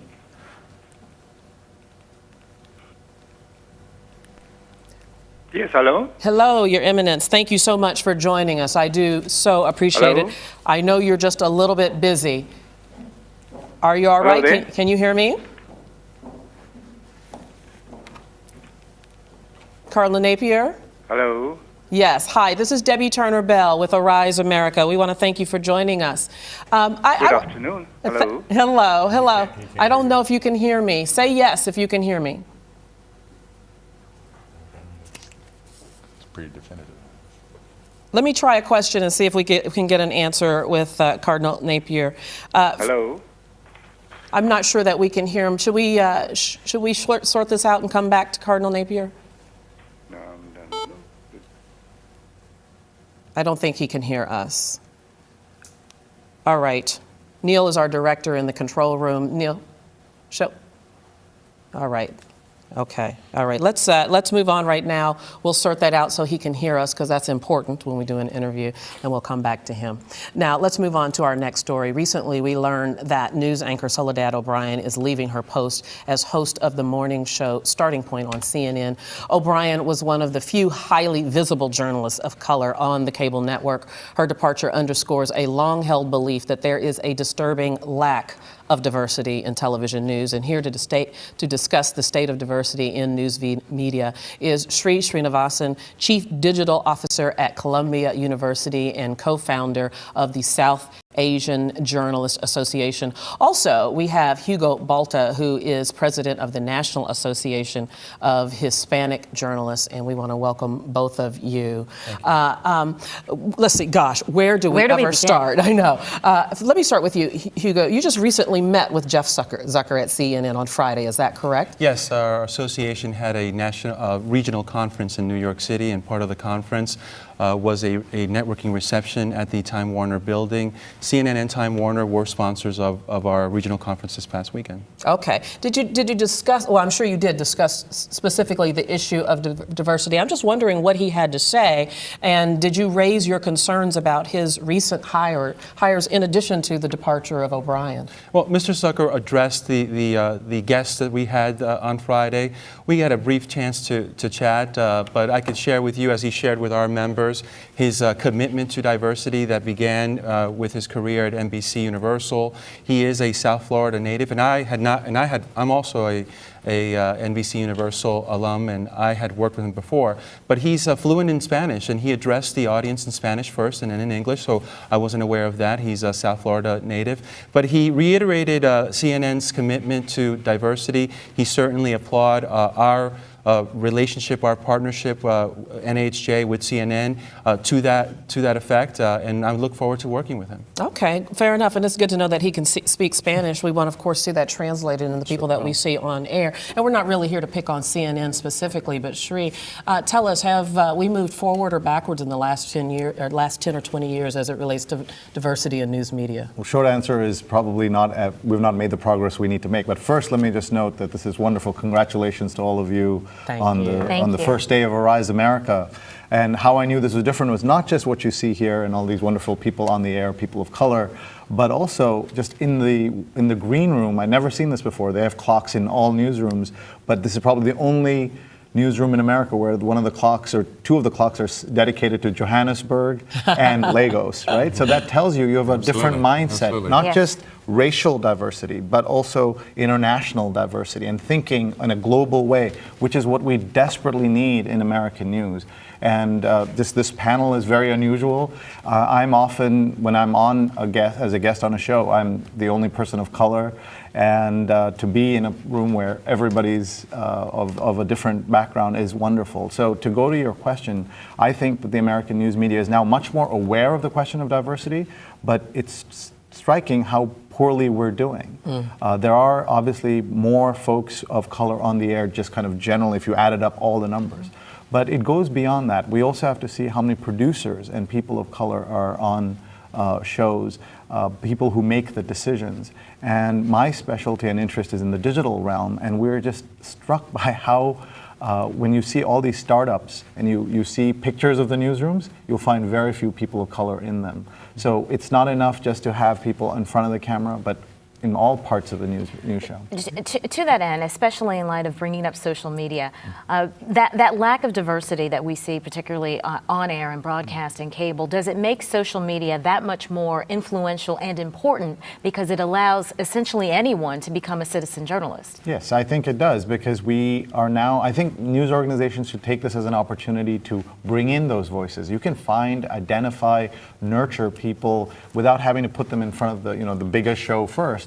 There are so many ways in which we can do that, and I don't think enough people are doing it. You know, I would point out as well, and with all due respect, it's great that Mr. Zucker speaks Spanish, but so does Jeb Bush when he was just recently talking about restrictions on immigration policy. And we see, we see the lip service being paid with respect to this, but what's the expression? Don't believe your lying eyes, is what we're told. I mean, Ishmael Reed, the noted novelist and university professor, has pointed out that it almost seems that there's this decimation of people of color on news programming, and in particular national television and media news programming over the years. The point that you make, of course, about people behind the camera, people making the decisions, what stories get covered, even for goodness sake, are critically important to this entire process. But I'm just concerned, frankly, that you'll have people who will no longer say, hell no, we don't want to see any people of color on TV. They don't say that.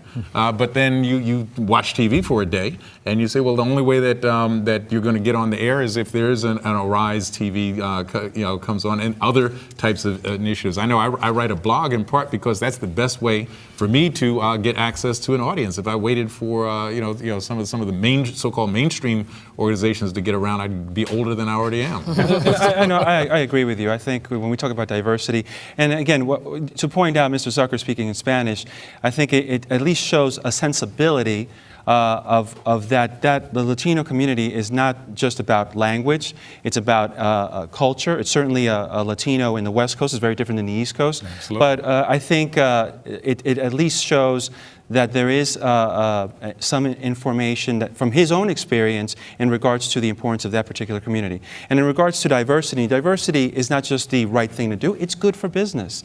And I agree that it's not just about making sure that media companies are reflective of the diversity within this country, but also be inclusive in their voices. And part of that inclusivity is to assure that the people who are touching and molding the content are as diverse. I certainly have an affinity for women's issues and the African American culture, but I certainly will never be an African American. I certainly will never be a woman. So it's very important that in those editorial meetings, I am surrounded by people who represent those different groups, genders, and ages, so that when we're talking about the content, be it television or print or digital, it is reflective and inclusive of what we see in America. And let's not overlook the importance of the diversity behind the camera. It's very easy to talk about, what's in front of the camera, and it is important for a community to see themselves reflected back. But some of these problems, wouldn't you agree, could be solved if the management, the influencers, the decision makers were diverse. Right now, only 10%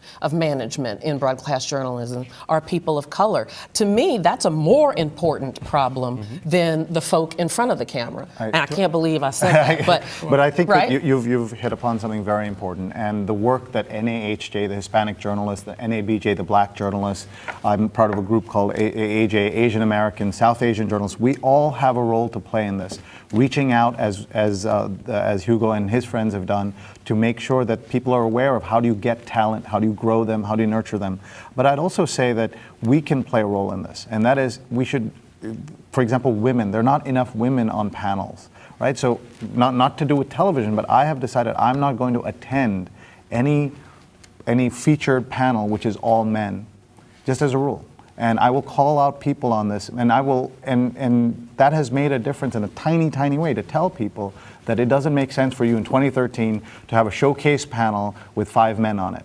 And that's just not right. Can I just roll a grenade out here? Sure. Do it, okay, which is that, in this whole effort towards diversity, and we talk about, Latinos, African Americans, Asians, and women, someplace along the line, that has, of course, it should fairly encompass white women, okay? But a lot of decision makers or deciders have said, well, when I make my diversity choices, we will have white women as our diversity people. And I'd say, well, that's kind of keeping it in the family, of course, in the process. And so Latino women, African American women, Asian women get caught on the short side 2 times as a result of that process. And we have seen the advance, certainly, of white women in the national media, on front of the camera, behind the camera, and so on. But that has not included and encompassed women of color, certainly anywhere near to the same extent. Well, one of the things I did was I went to the Arise TV website, arise.tv, to look at what the background of the folks who are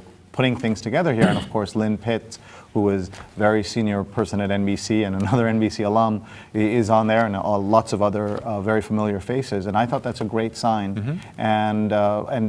And the more we can do to encourage that, the better. I think are you looking for a job? Right, complimentary. But let's also point out, and I think Christina and I, we have talked about this, and we have to do this very quickly, but we've got to get past the notion of one is enough. Exactly. I've been in too many newsrooms in which they find one minority, and that will be the person that they're going to develop, foster, grow. But heaven forbid, there might be another minority. It's one is enough sometimes. You have to build your bench, right? You need to start at all different points. Our association works with our members, first and foremost, to help them develop in their career as journalists, communicators, academic. But we also work with media companies in partnering and looking at, first and foremost, learning their business. Where do they need to help? And they need to help everywhere. From the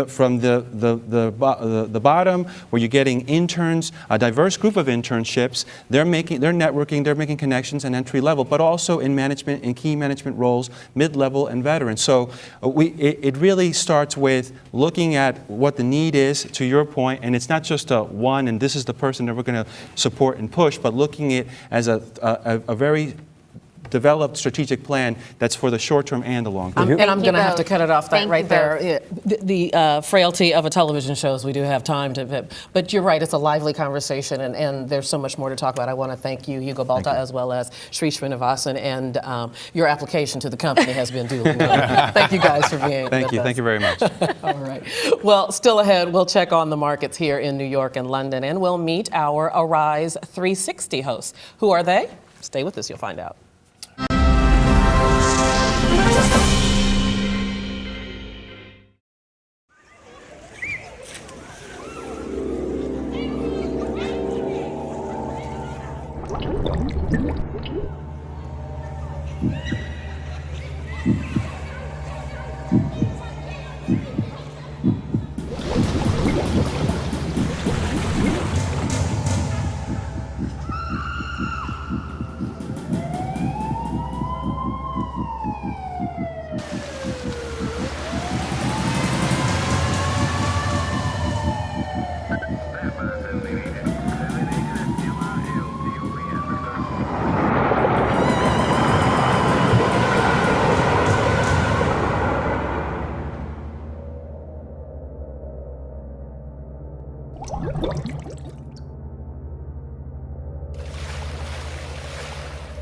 Two-thirds of the Earth is water.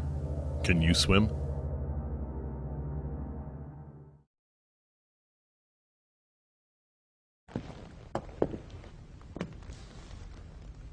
Let me tell you who to blame. Blame the boy lying at your feet, his body oozing life through the hole in his stomach where the bullet tore him apart. Blame him for challenging you, for not looking away and for not backing down when you pulled out the gun. Blame your mother for bringing you into this world when she was but a kid herself and for dragging you up, not bringing you up. Blame society for not giving you hope.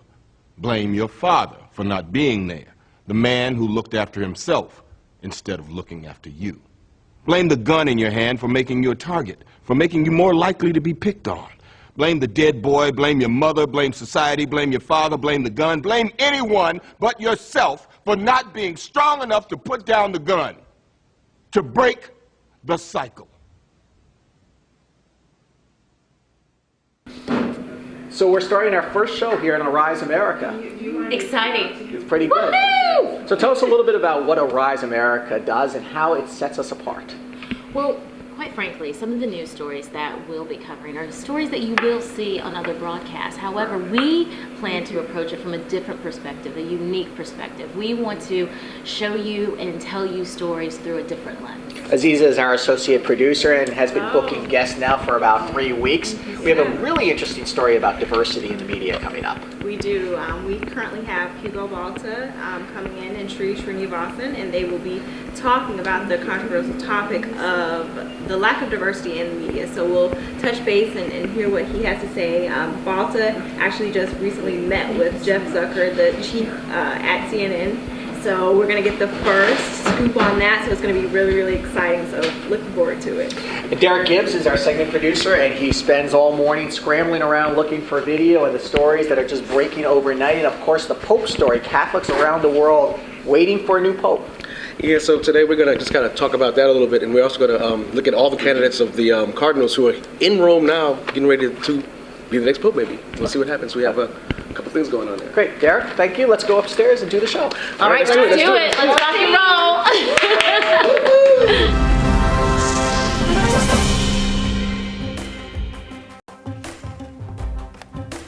And for another look at business news, we go to our business correspondent, Chitra Nabat. Chitra? Thank you, Debbie. We're now here to talk about some of what's happening in the rest of the world. And the American company AT&T is in talks to buy a stake in the Indian telecommunications firm Reliance Jio Infocomm, which also owns the Times of India. Reliance is controlled by Mukesh Ambani, who is India's richest man. AT&T is looking to buy 25% of Reliance for about $3.5 billion. This deal will mark AT&T's return to India, and they plan for this venture to break even in 3 years. The deal would be the largest foreign direct investment in India. And one thing to note, in the fall of last year, there were talks between the Indian government and the Obama administration on more open rules on foreign direct investment. And AT&T may be one of the first companies to benefit from this. We've got some brewing trouble at WPP, which is the world's largest advertising group. They own such advertising companies as Ogilvy and Mather and Young and Rubicam. Investors in WPP are prepared to call for the resignation of the very popular CEO, Martin Sorrell, or he might not be so popular anymore, if they don't get the cuts they want to his pay package. To private equity news, the New York-based private equity firm Cerberus Capital Management is looking to raise its stake in Subaru Holdings, which is a Japanese railway and property firm. Cerberus has about 20 billion assets under management, and they invest globally. You may remember Cerberus from when they purchased a big stake in Chrysler in 2008 and 2009. Moving to the global markets, the jobs growth in the U.S. is helping Asia. The decline in U.S. unemployment to 7.7% helped the Nikkei's gains, and Asian stocks are rising to 19-month highs. There are some developments in the rest of the world, and for that now we'd like to cross over to our global business editor, Michael Wilson in London. Michael, thank you so much for joining us. And I understand that there's been movements. Chitra, it's a pleasure. Welcome to the airwaves. Nice to see you on the air. How are you? I'm great, Michael. I understand that there's been movements in the European and African markets, specifically even Johannesburg. What's happening? Yeah, okay. Well, it's a very good day to be holding dollars because everybody likes America now today. Everybody likes the dollar. It's gone to a 3.5 year high. And it's quite interesting to see actually the dollar now becoming what we would call a growth currency, because the United States is exhibiting all those kind of things that people like in the world's greatest economy, i.e. obviously coming out of recession, i.e. probably becoming self-sufficient in oil a few years ahead, but that's a very, very good indicator. And also your companies have actually put their balance books right. So there's plenty of cash around and people like what they're seeing on the corporate front. As far as Africa's concerned, yeah, Nairobi Stock Exchange up 3% on after that what appears to be a relatively trouble-free election. Not that it's all decided yet, but they actually like that. And the Kenya shilling up too. Rand's fairly range-bound, really, but the Joburg Stock Exchange had a record day. Again, there's this feeling that the wonderful jobs figures that you were able to exhibit on Friday, and let's hope they're actually true, and let's hope that trend actually continues, have had a lasting effect on the market. So people have actually been buying into equities and liking it a lot. As far as the UK is concerned, well, we have our troubles here. Wouldn't say the market's done brilliantly well today, fairly flat, but it's come up over the last week, and certainly again those US jobs figures, because obviously the top 100 stocks are very international in London and they like that pull from the United States. As far as Europe's concerned, well, Fitch, the ratings agency, downgraded Italy, no great surprise there, and that has taken some of the European markets down, but nothing disastrous. But certainly the winners are so far Nairobi and Joburg, and we hope that you will stay in record territory towards the end of your trading day. Michael, now moving to Kenya with the elections that we've just finished having, does this open up, do you think, new business opportunities? Well, it does. I mean, there's a big task for whatever new government is actually formed there. The problem about Kenya is, yes, it is oil rich, but a lot of those reserves aren't actually proven at the moment. So you've got business saying, all right, well, let's get certain few things straight before we want lower taxes, we want better credit from the banks, we want more infrastructure. It's terribly difficult to get goods in through the main port of Mombasa. The World Bank has actually declined Kenya in terms of world competitiveness right down its list. There are too many regulations. Now, these are often problems in all sorts of developing economies, but that's really what has to happen there. As far as oil's concerned, yeah, lots of companies wanting to exploit that. But some people say it's going to get level with Uganda, where it would have to have 83 new proven finds of oil to do that. And to get anywhere near Nigeria, it would have to have 1,300 wells. So there's not going to be an immediate bonanza, if you like, but certainly Kenya. And if these elections go to a decent kind of close, there's a proper feeling of an administration, then people will start to move back into Kenya again. It's all waiting to happen. It's just the certainty that they actually need, but they really will have to get that oil coming out of the ground. And just on that, we've just heard that Kenya is offering a $1 billion sovereign bond to the world markets. Be interesting to see what the take-up of that will be. That's not till the second part of the year, but that's certainly a bit of faith one hopes from overseas markets saying, yes, we'll have a slice of Kenya. Thank you very much. But you know, it's always about time to market, because I understand that it'll take at least 4 years for just some of the minimum appraisals on the oil within Kenya to unfold. So it'll, you know, when you talk about the statistics of the 83 wells or the over 1,300, you know, I think 4 years still sounds pretty ambitious. Indeed, but there are a number of exploration companies which are, including our very own Tullow Oil here, who want to get into Kenya. Once they get started, the reserves are there. It's a question of getting them out and getting them proven and then getting them out again and getting it refined. I mean, one never knows about these kind of things, but there are a lot of people think that it is there. No reason that it shouldn't come out of the ground. When it comes to gold, I think markets sometimes have a bit of a love and hate relationship. Gold is losing a little bit of its shimmer right now, is it? Yeah, it is. I mean, gold is a sort of risk-on, risk-off commodity, and in times of doubt, it's a safe haven, and investors tend to go to it. Price is down about 5% this year. You can be bullish about gold, and if you are, it goes like this. Governments will be printing more money. If they are, then that's possibly inflationary, and therefore you would buy gold to guard against that. The bearish thing about gold is that there isn't a great deal of inflation about at the moment. The reason is even recovering economies have have got a lot of space within them to actually get more demand going. And because that doesn't mean that it's very inflationary, that means that people actually don't necessarily want gold. If you believe that the global economy is going forward, then yes, gold will become necessary again. People simply buy it. It's a funny kind of thing. You know, you can look at it all day long, you can stroke it, and you can fondle it, but it doesn't actually do anything. It's only there really just to kind of keep a bit of security. But Goldman Sachs have actually downgraded their price. We covered this on Friday when you and I were talking then on the London programme. And, you know, the problem with that is that gold is certainly seen to be falling in price. It's lost around about $300 since its highs of $1,900 an ounce. So it looks pretty bearish at the moment. Isn't say it's going to go away, but the 12-year bull run of gold is clearly faltering, to say the least, I would say. Well, when you talk about gold and security, banks also are very much about security in the global economy. We've had a lot of regulation here in the United States with Dodd-Frank. I understand that in the UK, we've got some more banking regulation coming. There is some to come. A parliamentary committee, i.e. a group of politicians, this isn't the final judgment, are saying that the idea of bank capital exceeding 3% of its assets isn't enough. They want it to be more than that. They're very worried about what obviously happened in 2008. They don't want it to happen again. Tied in with this is the idea of banks being divided between their investment operations and their retail, high street, main street operations. And politicians here are very, very cautious indeed. Now, the downside of that is it might be that the City of London, that square mile where most of the financial activity takes place, becomes less competitive than it is at the moment.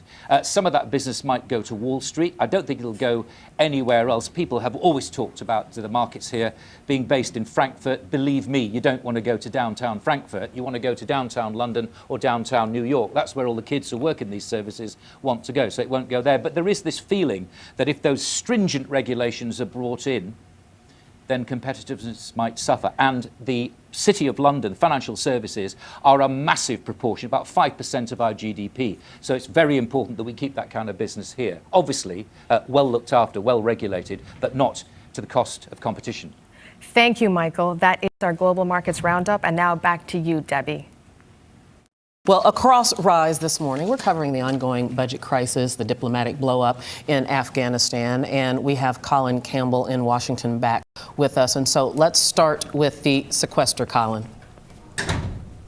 That's right. The budget debate continues in Washington, and House Budget Chairman Paul Ryan, of course, the former presidential candidate, is going to propose another budget early tomorrow morning. Now, of course, he's Republican, so he's not going to introduce any new tax revenues. This was a fight that was made during the fiscal cliff deal, something that the White House really wanted and still wants as part of the budget negotiations.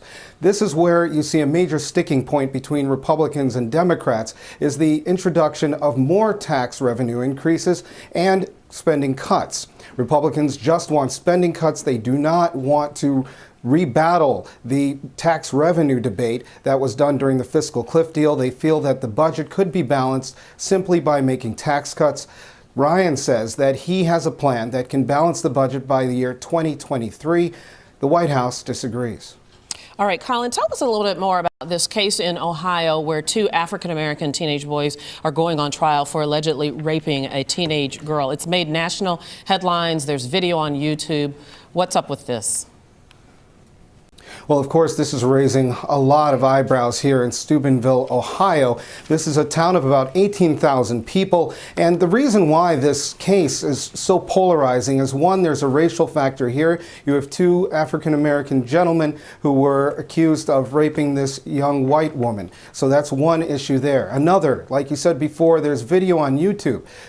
Years ago, this wouldn't receive as much attention because it wouldn't be all over social media. But there were other members of the football team that these two boys were a part of showing video and posing in pictures around the scene of the alleged crime. So this is something that's really raising a lot of attention in the town. The case is expected to carry out over the next 3 or 4 days.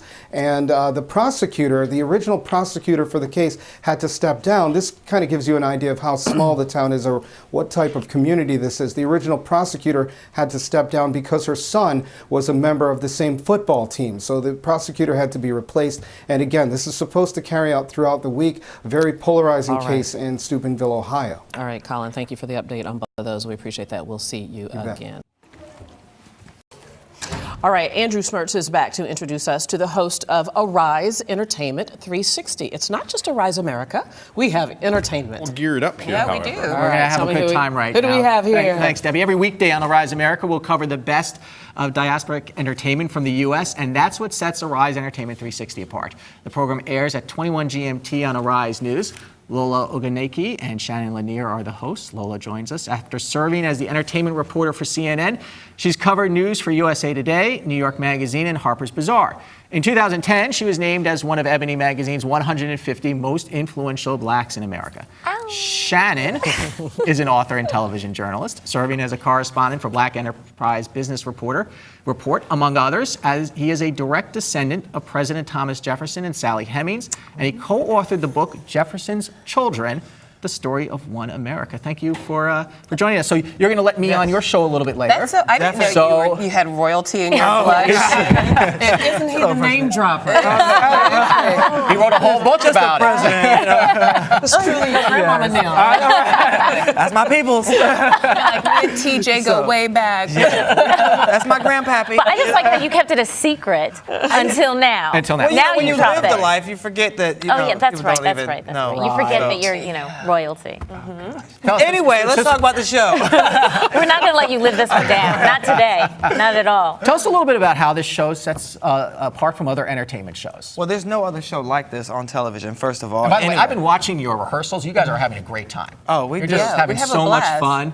We and the laugh viewers will all too. day. The viewers will too. Lots of laughing, but yet we give you some good information. So all those things you want to hear about, all the things you want to know about, from the things including Justin Timberlake and his Saturday Night Live appearance. We also will be talking about Rihanna, Chris Brown. There's a lot of drama on the show, but we also try to bring you some stuff to give you, keep you informed of what's going on in movies, TV, music, just about everything. It's a perfect mix of high and low culture. So we'll give you Rihanna and Chris Brown beef, but we'll also have a really stimulating intellectual conversation with two of today's leading artists. Well, that's so what I like about the it's like show. your perfect dinner party. All the things that you talk about at your dinner party. The fun stuff, the naughty stuff, the intellectual stuff. Imagine us just sitting around having some glasses of wine, but we're not Hoda and Kathy Lee, so we'll skip out on the wine.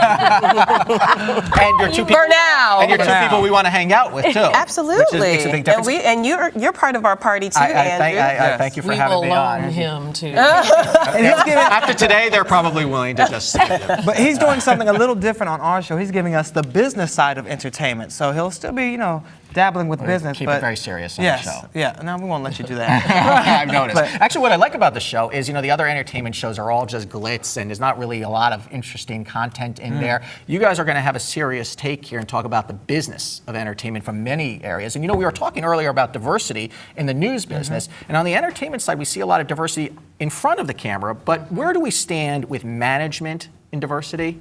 In the film industry, in the television industry? In the music industry. Well, in the music industry, particularly with the rise of hip hop, you saw a number of executives who probably wouldn't have been given an opportunity before really take over. I mean, there would be no P. Diddy, who basically laid out the blueprint for all of the entrepreneurs to follow in his footsteps, had it not been for the advent of hip hop.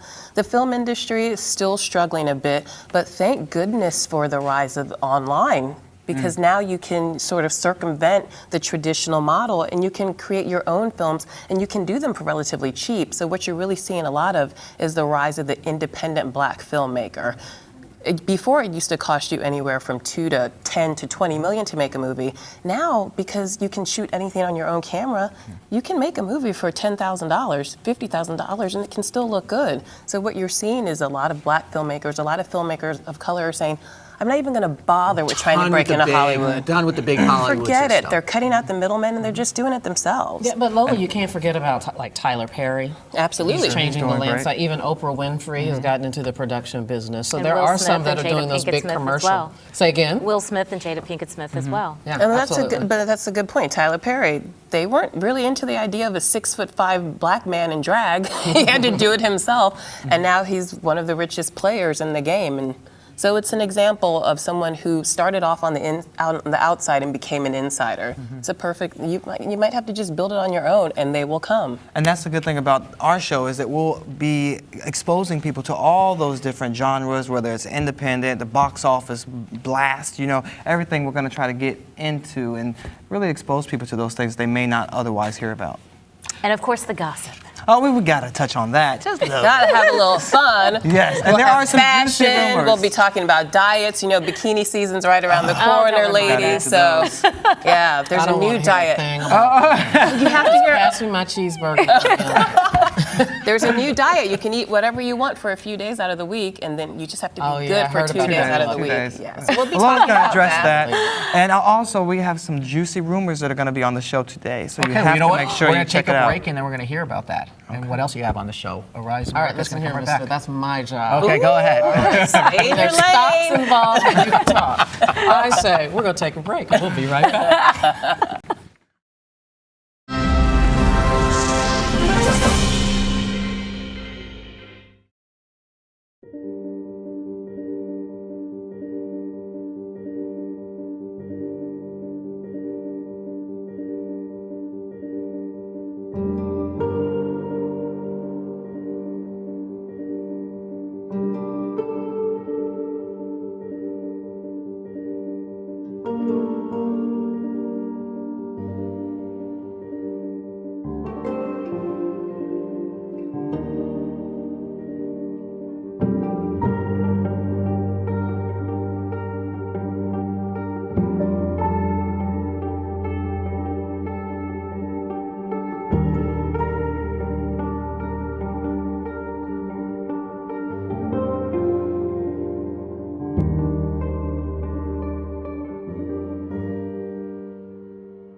Let me tell you who to blame.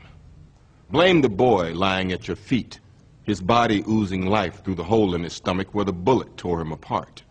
Blame him for challenging you, for not looking away and for not backing down when you pulled out the gun. Blame your mother for bringing you into this world when she was but a kid herself and for dragging you up, not bringing you up. Blame society for not giving you hope.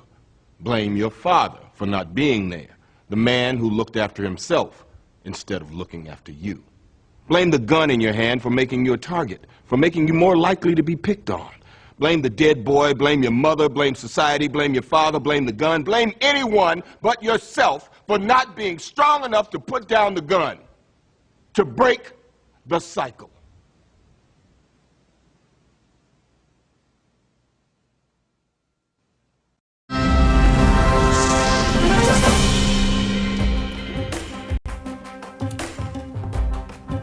Well, we are coming to the end of the inaugural broadcast of Arise America, but if you were here before the break, we were talking to Andrew Schmertz, Lola, and Shannon about Arise 360 Entertainment. They were just about to tell us about today's show, so we want to be sure and give them the chance to do that. And we moved them over there. Yeah, we moved them over there because we're a new show. Hello. You know what? I gotta say something. I've got a bone to pick. I feel like all the ladies sent out a memo and did not include me. No, not I'm the only one in yellow. No, it's coordination because we matched the graphics behind us. See, you're the yellow, you're the sun. That's right. I feel Yellow's so your left out. color. You're unique. This is East. You're standing out. Yellow Okay. is your All color. right. It looks good. I'm just letting you know I noticed. Okay. Ladies. Don't follow the crowd, Christina. Be your Be a own leader. person. Just want to be included. Speaking of fashion, we've been talking about fashion on Arise 360. Segue. That's that. You like that segue, right? Yeah, she's great at that. Thank you, She's great thank at you. that. No, but we will be talking about fashion. We'll be talking about diets, and we'll be talking about what they're wearing. We'll be talking about some people and what they're not wearing. Tune in today to see which starlet decided to leave home without her pants. Oh my Oh, that's Only such had an boots old, on. Tired Look. Come on, Brittany did that But we have a 50 new years twist ago. on it, so you have to wait to see what that is. This is Oh, we have we better. a You nice- gotta wait to see. You gotta wait to see. Are we not in the news business? But you know, also, there's a lot of rumors going on about, I don't know if you guys are up to date on this, there's a lot of rumors going on about what's happening at The View. There's a lot of shakeup. So we're going to clear up what's happening over there, and if there's a job opening for you guys. That I do know. Well, we're occupied right now, but I hear that's a good thing. That's going to be interesting to see if they can survive that shakeup. Definitely. And who should fill the seat is the other big question. I've heard Sarah Palin. I've heard Sarah Palin's name to replace. Actually. To replace Elizabeth Hasselbeck? Yeah. She'd actually be good. Don't give away our content. Wait till our show. That would be particularly Who let the guest on and take especially over our since some of show? the criticism that Elizabeth Hasselbeck got was that it was She wasn't appealing to the right audience. she wasn't appealing to the right audience. That So. she was a little too right for their liking. So they're getting Sarah Palin instead? Well, we don't will have to wait know. and We see. heard We have some to wait and names, see. but again, you've got to tune in, We so will. we can't tell you everything. All It's right. an appetizer now, not an entree. An Okay, appetizer. 360, you got your own show. Yeah. Sit We'll let tight. y'all finish your show. We'll go look for it. We'll watch for it. I don't want to leave, though, before we talk. I just want to talk a little bit more about who we are and why we're here and why this is different. You know, we are able to tell stories that are being told nowhere else the way that we're doing it. And you see faces. If you look at this panel, it's like a rainbow. It's the United Nations. It's the United Nations. And my colleague Christina in her natural hair, Revolutionary. you would never see this Not on for news. mainstream No. media. And that's refreshing, isn't it? Oh, it's so wonderful. And for starters, I don't have to spend nearly as much time in hair and makeup now anymore. You're right. Although you did spend quite a bit of time in there this morning. Well, I was day wondering one, when day you were going to one. get out of the gym. What's amazing is we all have come from traditional news channels. And I think the way we're approaching this is refreshing every day. We have these discussions about how this is relevant to our audience, meaning we're covering the same news in many cases, but we're telling it from different perspectives and different people. Absolutely. We have some And four things coming different up. people, I think, Four to some different extent. people, yeah. And we have some things coming up later on in the week we want people to look forward to. That's where right. we So plan. Brian Palmer, who is a war correspondent, will be here tomorrow. He's going to help us through foreign affairs. We'll talk about, the 10th anniversary of the Iraqi invasion is coming up next week, and that's a big milestone. And we're going to be talking about a bunch of other foreign relations issues. We're going to revisit the issue of the Voters Act. The Civil Rights Act, that's right, which is in front of the Supreme Court. Yes. The Voters' Rights Act in front of the Supreme Court. And there is some legitimate concern now that parts of that will get struck down. And so we'll talk about whether it should continue or whether we've moved past it. And the impact. That's shocking. We just have about a minute or so left. We want to thank our guest host who was brave enough to take this inaugural journey with us, Wallace Ford. Thank you so much. Thank you so much. I just want to say I got my hair done also for today. I see. It looks marvelous. Thank you very much. Promise that you will come back and visit us again. It'd be my pleasure, absolutely. Thank you so much. Thank you. And then, of course, we will have a significant portion of business in all of our shows. That's right. And just like Wallace talked about and Professor Sri in terms of diversity from different angles, we're going to talk about China tomorrow, so giving the global picture, which is, I think, very important for this network, as well as entrepreneurship later on Wednesday. That is fantastic. And we'll have so many more. We'll have a different guest co-host every day, so tune in to see who's going to be sitting around the table. We want to rock and roll and rumble and tumble a little bit. And get to it. And it's been such a wonderful experience, from the rehearsals to the late nights and the early mornings as well. I think we've all grown and really, I just appreciate it so much more working with such a diverse group of individuals. And I just want to remind everybody who we are. At the end of the table, there's Chitra Nabat. She is part of our business team. And with natural hair as well. Natural hair. Of course, my colleague and co-anchor, Christina Brown. We want to again thank Wallace Ford, and then Andrew Smertz, who really is our fearless leader as well as a part of the business team. All right, guys, this is going to be great. Here we go. Thank you, everybody, for joining us. We hope to see you tomorrow and every day right here on Arise America.